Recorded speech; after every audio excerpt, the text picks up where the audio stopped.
Hello students, welcome back. तो इस video में हम देखेंगे रेशियो ऑफ प्रोपोर्शन का कॉन्सेप्ट। सो रेशियो क्या होता है?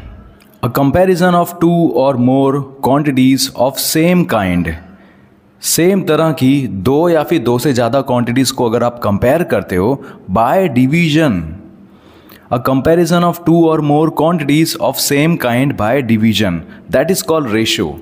रेशियो मतलब जब आप कंपेयर कर रहे हो दो या फिर दो से ज़्यादा क्वांटिटीज़ को जो एक ही तरह की हैं। जैसे अगर आप एक इंसान का वेट देख रहे हो तो आप दूसरे इंसान का भी वेट ही देखोगे, उसकी हाइट नहीं देखोगे। अगर आप दोनों इंसान के बारे में बात करें तो एक का अगर वेट बात करें तो दूसरे का भी आपको वेट के बारे में बात करना पड़ेगा, है ना। अगर एक इंसान की हाइट के बारे में बात कर रहे हो तो दूसरे इंसान की हाइट के बारे में बात करना पड़ेगा। एक अगर मीटर में है तो दूसरा भी मीटर में होना चाहिए। एक सेंटीमीटर में है तो दूसरा भी सेंटीमीटर में होना चाहिए, ऐसा। और वो दोनों क्वांटिटीज़ मान लो ऐसे लिखी है A:B। क्या बोला हमने? A:B। यहाँ पे जो कॉलन है ना, इस कॉलन को कैसे बोलते हैं? is to करके बोलते हैं। A:B मतलब ये कॉलन। यहाँ पे जो फर्स्ट टर्म होगा ना, जो पहली क्वांटिटी है उसको हम लोग बोलते हैं एंटीसीडेंट और दूसरी वाली क्वांटिटी को हम लोग बोलते हैं कॉन्सिक्वेंट। ठीक है, यहाँ पे एक एग्जांपल से मैं समझाने का ट्राई करता हूँ। ठीक है, देखो 12 kg is the weight of Aman's toy. Aman के पास एक टॉय है जिसका वजन 12 kg है। वैसे ही वेट ऑफ रोहन's टॉय, रोहन के पास एक टॉय है जो 15 किलो का है। ठीक है, तो आप अमन के टॉय को रोहन के साथ कंपेयर कर रहे हो तो यहाँ पे पहले नाम अमन का आया ना, उसके बाद रोहन का आया, तो आप ऐसा लिखेंगे 12:15। ठीक है, 12:15। या फिर आप इसको ऐसा लिख सकते हैं 12/15। क्लियर? तो ये कट जाएगा ना, क्योंकि 12 और 15 दोनों किसके टेबल में आते हैं? दोनों के दोनों 3 के टेबल में आते हैं। 3 4 12, 3 5 15। तो कितना आंसर आया? 4/5। अब इसको आप कैसे लिखोगे? ये जो रेशियो है 4/5 है ना, तो 12:15 का आंसर लास्ट में क्या आ रहा है? 4/5 आ रहा है। तो इसको लिखेंगे, जो सिंपलेस्ट फॉर्म है इसका 4:5 होगा, है ना। इसका सिंपलेस्ट फॉर्म क्या होगा रेशियो का? 4:5। सिंपलेस्ट फॉर्म भी निकालना होता है, क्यों? क्योंकि जो भी कैंसिल हो सकता है वो कैंसिल करो। कब तक करो? या फिर कैसे कि न्यूमरेटर में और डिनोमिनेटर में दोनों के बीच में सिर्फ एक ही कॉमन फैक्टर होना चाहिए। वो क्या? 1। मतलब दोनों के दोनों नंबर सिर्फ 1 की टेबल में आने चाहिए और किसी टेबल में ना आए। तो वहाँ पे आपको स्टॉप हो जाना है। आपने उस रेशियो को सिंपलेस्ट फॉर्म में भी कन्वर्ट कर दिया। अब अगर आपको दो रेशियोज़ को कंपेयर करना हो तो if you have to compare two ratios, है ना, तो आप कैसे करोगे? जैसे यहाँ पे है 2:3 और 3:4। अगर दोनों को मुझे कंपेयर करना है कि कौन बड़ा है कौन छोटा है ना, या फिर इक्वल है या क्या है, तो एक मेथड है कि आप एलसीएम लेते हो। एलसीएम आप किसका लेते हो? देखो यहाँ पे 2:3 है ना, तो आप ऐसा लिखोगे 2/3। ठीक है, 3/4 है ना, 3:4 है, तो इसको आप ऐसे लिखोगे 3:4। तो आपको एलसीएम लेना है इनका डिनोमिनेटर का। यहाँ पे डिनोमिनेटर कौन है? 3। यहाँ पे कौन है? 4। सो 3 और 4 का जो एलसीएम होगा वो क्या आएगा? एलसीएम ऑफ 3 and 4 वो क्या है? 12 है ना। एलसीएम 12 है। तो मैं क्या करूँगा इनको कंपेयर करने के लिए? दोनों तरफ मुझे 12 लाना पड़ेगा। मतलब कि मैं यहाँ पे 2/3 अगर लिख रहा हूँ, यहाँ पे 3/4 लिख रहा हूँ ना, तो यहाँ पे मुझे 12 लाना है, यहाँ पे भी नीचे भी मुझे 12 लाना है। तो मैं क्या मल्टीप्लाई करूँगा यहाँ पे 3 के साथ? तो 12 हो जाएगा। 3 4 12। जो नीचे किया वो ऊपर करना होता है। ठीक है, वैसे ही यहाँ पे 4 के साथ क्या मल्टीप्लाई करेंगे तो 12 हो जाएगा। यहाँ पे 4 के साथ 3 मल्टीप्लाई करेंगे, जो नीचे किया है वही हमें ऊपर करना होता है। ठीक है, अब क्या होगा? अब ये जो है फ्रैक्शन, ये जो रेशियो है वो क्या बन जाएगा? 2 × 4 क्या होता है? 2 × 4 होता है 8/3 4 12। वैसे ही 3 3 क्या होगा? 9/12। ठीक है, अब यहाँ पे क्योंकि दोनों डिनोमिनेटर सेम है तो इसको छुपा दो। अब देखो दोनों में से बड़ा कौन है? कौन सा न्यूमरेटर बड़ा है? 9 बड़ा है ना, 9 इज़ बिगर। तो आपका ये वाला रेशियो बड़ा है, 9/12 ये बड़ा है। इसका मतलब ये जो 3/4 है ना वो बड़ा है। सो 2/3 इज़ लेस देन 3/4। क्लियर? एक तो ये मेथड है कि एलसीएम निकालो और कंपेयर कर दो, राइट। दूसरी मेथड क्या है, देख लिया आपने। दूसरी मेथड क्या है, क्रॉस मल्टीप्लिकेशन। क्रॉस मल्टीप्लिकेशन से भी चेक कर सकते हैं कि कोई रेशियो इक्वल है, ग्रेटर है या स्मॉलर है ना। कैसे, देखो इस तरह से पहले लिखेंगे, ये दोनों रेशियो है 2:3 और 3:4, इनको कंपेयर करना है। सो पहले मैं ऐसा लिखूंगा 2/3 और यहाँ पे लिख दूंगा मैं 3/4, ठीक है। अब मैं क्या करूँगा, क्रॉस मल्टीप्लिकेशन। ये जो 4 है, 4 किसके साथ मल्टीप्लाई होगा, 2 के साथ। सो 4 2 ज़ा, वो आंसर मैं यहाँ पे लिखूँगा। 4 2 ज़ा क्या होता है, 8 होता है, ठीक है। फिर 3 3 ज़ा क्या होता है, 9, यहाँ पे लिखोगे, ठीक है। अब 8 और 9 दोनों में बड़ा कौन है, दोनों में तो 9 बड़ा है ना, राइट। तो इस तरह से है, इसका मतलब 3/4 जो है वो ग्रेटर है। सो ये वाली जो मेथड है वो ज़्यादा इजी है, एलसीएम से तो ज़्यादा इजी है ना, उसमें स्टेप्स कम है। तो यहाँ पे देखो इसमें स्टेप्स कम है ना, तो ये 3/4 बड़ा है, तो आप ऐसा लिखोगे, जो 3/4 है ये बड़ा है 2/3 से। So you can write down that 2:3 is less than 3:4, ठीक है। आई थिंक आपको ये क्लियर हो गया होगा कि कैसे दो रेशियोज़ को कंपेयर करते हैं। अब बात करते हैं प्रोपोर्शन की।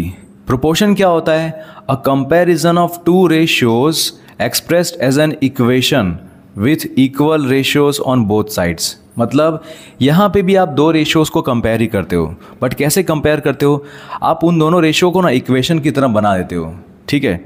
देखो मान लो ये दोनों रेशियो है A:B और ये C:D, ये दो रेशियो है। इनके बीच में अगर ये सब के सब जो है ये दोनों ratios they are in proportion, तो ये वाली साइन होगी, कौन सी साइन, ये है ना, ये 4 डॉट वो साइन होगी, ठीक है। और ये क्या है, ये सिंबल है, it's a symbol of proportionality. ये प्रोपोर्शनैलिटी का सिंबल है। इसका मतलब कि A, B, C, D they are in proportion. क्या बोलेंगे आप बेटा, दे आर इन प्रोपोर्शन। कैसे, A, B, C और D they are in proportion, ऐसा बोलेंगे। जब दोनों रेशियोज इक्वल होंगे तो आप ऐसा बोल सकते हैं they are in proportion, but order same रखने का, ऑर्डर वैसा ही, ये फर्स्ट है तो ये सेकंड, ये थर्ड है तो ये फोर्थ, वैसे। अब इसमें यहाँ पे देखो लास्ट में ये A है और ये लास्ट में D है ना, तो ये A और D दोनों के दोनों बहुत दूर दूर है ना, दोनों एक्सट्रीम पे हैं, एकदम बाउंड्री पे हैं, एक्सट्रीम्स इनको बोलेंगे। ये दोनों क्या है, एक्सट्रीम्स, ठीक है। और B और C बीच में है ना, तो ये क्या है, means, they are means, M means, ये दोनों मीन्स हैं B और C। और A और D क्या है, एक्सट्रीम्स। तो इसमें बहुत ही सिंपल फॉर्मूला है, क्या है बेटा, कि आप A और D को जब मल्टीप्लाई करोगे ना, when you multiply the extremes means product of extreme is equal to product of means. मतलब इसका क्या मतलब है, इसका ये मतलब है कि जब आप A और D को मल्टीप्लाई करते हो, A और D को मल्टीप्लाई करते हो और आप B और C को मल्टीप्लाई करते हो, B और C को मल्टीप्लाई करते हो, तो दोनों का आंसर सेम आएगा, ठीक है। आई थिंक ये क्लियर हो गया। मतलब ये फर्स्ट वाले को फोर्थ वाले के साथ जो मल्टीप्लाई करोगे वो यहाँ पे लिखोगे, एक्सट्रीम्स के यहाँ पे, ठीक है। फिर ये सेकंड वाले को थर्ड वाले के साथ जब मल्टीप्लाई करोगे उसको यहाँ पे लिखोगे। इन दोनों का आंसर सेम आना चाहिए, ठीक है। तो ऐसे पे क्वेश्चन कैसे आते हैं पता है, ऐसे में क्वेश्चन आते हैं कि A B दिया होगा, C दिया होगा, D फाइंड आउट करना होगा। ये चार में से ना, ये चार में से कोई एक क्वांटिटी मिसिंग होगी, फर्स्ट सेकंड थर्ड फोर्थ में से कोई एक चीज़ मिसिंग होगी, या तो A मिसिंग होगा, या तो B, या तो C, या तो D। और आपको वो ढूंढना कैसे है, आपको ढूंढना है इस फॉर्मूला से और इस तरह से आपको लिख देना है तो मिल जाएगा। अब यहाँ पे देख लो ये क्वेश्चन दिया हुआ है, मतलब ये समझाने के लिए खाली एग्जाम्पल मैंने लिखा है। 2:3 इज़ इन प्रोपोर्शन विथ 4:6। कैसे मैंने बोला, 2:3 इज़ इन प्रोपोर्शन विथ 4:6। इसका मतलब ये होगा, ये जो एक्सट्रीम्स है 2 और 6, इसको अगर आप मल्टीप्लाई करोगे और ये जो मीन है, मीन 3 और 4, ये मीन है ना, इसको यहाँ पे मल्टीप्लाई करोगे दोनों का आंसर सेम आना चाहिए। क्या आंसर आएगा 3:4 का? 3 × 4 का 12 आएगा। 2 × 6 का क्या आंसर आएगा? 12 आएगा, है ना? आंसर दोनों का सेम सेम, राइट? तो ये यहाँ पे फॉर्मूला राइट है ना हमारी, जो हमने अभी जस्ट फॉर्मूला पढ़ी थी, ये वाली फॉर्मूला है ना। तो वो दिखाने के लिए मैंने इस तरह से एग्जांपल दे दिया है। 15:20 इज़ इन प्रोपोर्शन विथ 18:24। जब ये बात है, अगर इस तरह से दिया हो, इसका मतलब ये होगा that product of extreme, extreme कौन है? 15 और 24, है ना। 15 और 24 का मल्टीप्लिकेशन जो है वो, और 20 और 18 का मल्टीप्लिकेशन, प्रोडक्ट ऑफ मीन 20 और 18 का मल्टीप्लिकेशन, दोनों का आंसर सेम आएगा। क्या आएगा? देखो 18 2 क्या होता है? 36 होता है, एक ज़ीरो पीछे लगा दिया, 360 हो गया। इसका भी आंसर 360 होना चाहिए, ठीक है। 24 10 240 होगा, 240 और फिर उसका आधा 120, 240 + 120 दैट इज़ 360, ठीक है। दोनों का आंसर सेम आया, है ना। अब इसके बेस पे जो क्वेश्चन होते हैं वो मैं 2 क्वेश्चन आपको करा देता हूँ ताकि आपको आइडिया आ जाएगा। ओके, मान लो एक ऐसा क्वेश्चन है, सपोज यहाँ पे लिखा हुआ है 15:30 और यहाँ पे प्रोपोर्शनलिटी की साइन है, मतलब कि ये 4 डॉट है इस तरह से। फिर यहाँ पे ना मिसिंग है, यहाँ पे एक बॉक्स है, ओके, और यहाँ लिखा हुआ है 20, और आपको ये फाइंड आउट करना है। तो कैसे फाइंड आउट करेंगे? कैसे फाइंड आउट करेंगे? जो हमने जस्ट अभी फॉर्मूला देखा उसी के हिसाब से ना, प्रोडक्ट ऑफ एक्सट्रीम, यहाँ पे एक्सट्रीम कौन है? 15 और 20 एक्सट्रीम है, is equal to product of mean, mean कौन है? 30 और ये बॉक्स। तो पहले ऐसा लिखेंगे 15 और 20। सो यहाँ पे मैं लिखता हूँ 15 × 20 equal to 30 into this box, है ना। तो मैं यहाँ पे क्या लिखूँगा बेटा? 30 इंटू द बॉक्स, जो आपको फाइंड आउट करना था। अब एकदम सिंपल लॉजिक क्या है कि देखो ये जो बॉक्स है ना, इसको यहाँ पे रहने दो, और यहाँ पे जो 30 इसके साथ मल्टीप्लाई हो रहा है, ये इस तरफ जाएगा तो डिवाइड होगा। 30 इसके साथ मल्टीप्लाई हो रहा है, राइट साइड लेफ्ट साइड जाएगा तो क्या होगा? डिवाइड होगा। सो 15 इंटू 20 यहाँ पे लिखा, अपॉन करके 30 लिख दिया, और ये इधर बॉक्स है, ठीक है। अब क्या करेंगे बेटा? यहाँ पे ये 0 और ये 0 कट हो जाएगा, राइट। अब देखो क्या होगा, 15 और यहाँ पे 3 है ना, सो 15 क्या 3 से डिवाइड होता है? हाँ, 3 के टेबल में 15 आता है ना, तो हम लोग क्या करेंगे? 3 5 15। अब यहाँ पे 5 है और ये 2 है, 5 2 क्या होता है? 5 2 10 होता है। तो आपका जो आंसर है वो क्या है? 10। मिल गया ना ये बॉक्स जहाँ पे आपको ये फाइंड आउट करना था, ठीक है। एक लास्ट क्वेश्चन इसके ऊपर देख लेते हैं।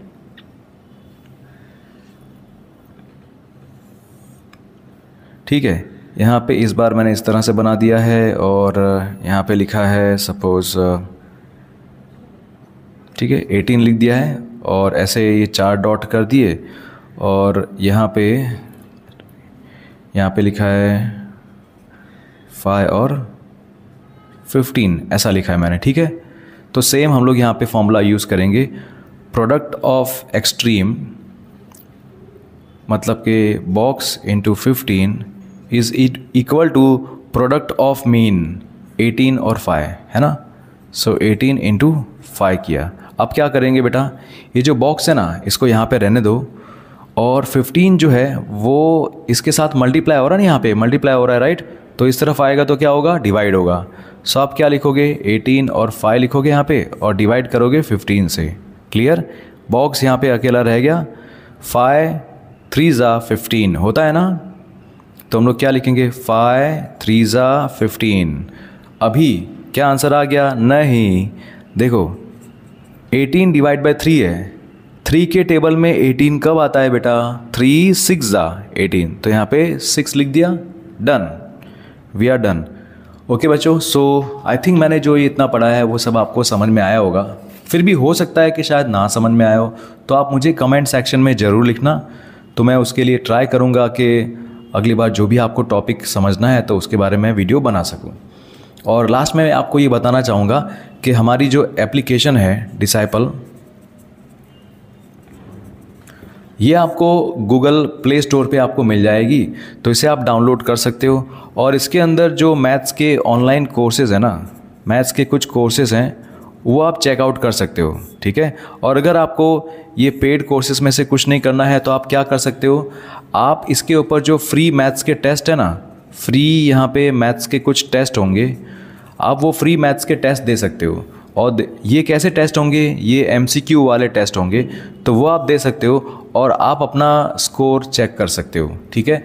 मैं फ्यूचर में ट्राई करूँगा कि और भी मैथ्स के फ्री टेस्ट अपलोड करूँ हर टॉपिक के ऊपर, ताकि जो बच्चों को ये पेड कोर्स नहीं खरीदना है तो एटलीस्ट वो ये मैथ्स के फ्री टेस्ट दे के भी अपना स्कोर चेक कर सकें और देखें कि उनको क्या करना चाहिए आगे, ठीक है। मिलते हैं अगले वीडियो में, टेक केयर, बाय बाय।